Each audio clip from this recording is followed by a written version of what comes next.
Hello, I'm Patrick Magee, sports writer for the Sun Herald. I'm Patrick Ochs, this is Sports Guys Week 11. Here to talk about Friday night's big games. I'll be talking about Pascagoula-Picayune and also Resurrection-Lumberton.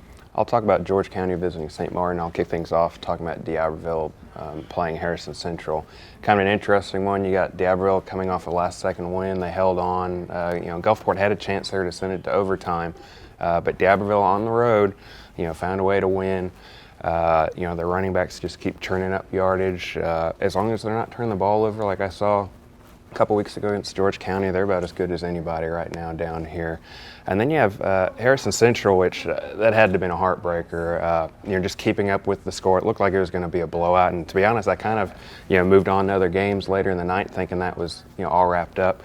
Next thing you know, Hancock came back and put up 22 points the fourth quarter. That can't happen if you're going to win, especially if you have playoff aspirations.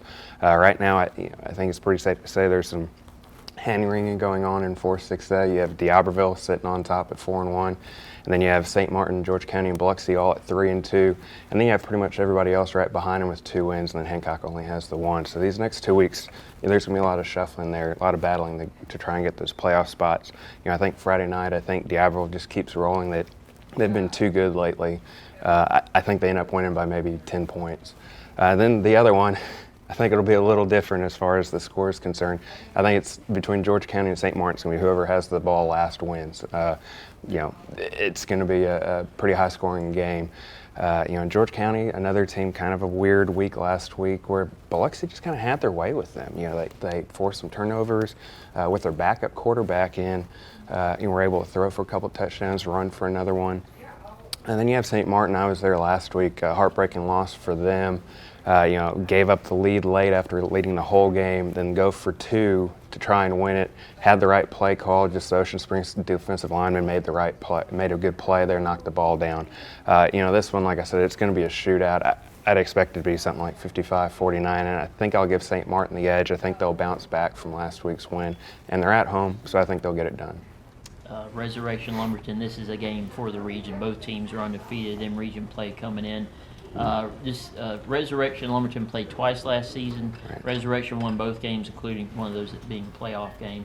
They handled those games pretty easily. Lumberton, a lot like the team they faced last year. They're kind of built round one running back, and also see a little balance. They have a quarterback's thrown for over 1,000 yards. So this is going to be Resurrection's biggest challenge against a 1A opponent this season. Resurrection, they're not quite what they were last year on defense, but offensively they've opened up things a little bit. Blake Porter can throw the ball downfield a little bit better, a year older. And Patrick Watts, he's really kind of the guy that makes them go. Yeah. He may be the best power back on the coast. Really grinds out yardage, had 6 touchdowns in the win at Bogachita last week. So I think Resurrection's kind of found its way. I don't think they really haven't even shown much. They don't have to last few weeks. They've just made it look so easy. So I think Resurrection again handles Lumberton and gets that number 1 seed out of 4-1A. Pascagoula-Picayune, big game, always a huge game whenever these guys get together.